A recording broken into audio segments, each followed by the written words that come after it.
Mga ka-farmer, meron po tayong isang klaseng basil po dito. Meron po kasi akong lemon basil. Meron din po akong Thai basil. Meron po akong holy basil. At ito po naman, kakaiba po ito. Ang sabi nila, ang basil na ito ay babaeng basil. O babaeng basil. Hindi babaeng basil. Babaeng lemongrass.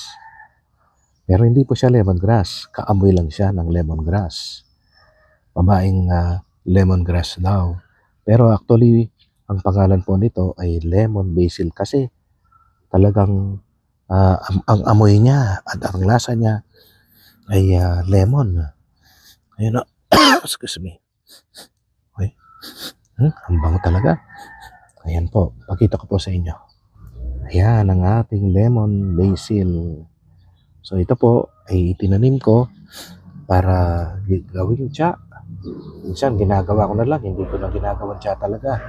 Ginagawa ko po itong smoothie kasama ng saging o ng ibang mga ano natin o ng ibang prutas o ng ibang herbs po natin. Kaya magtanim po tayo palagi.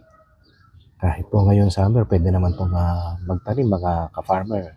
Basta masipag ka lang, may aanihin ka. God bless you. Happy farming po.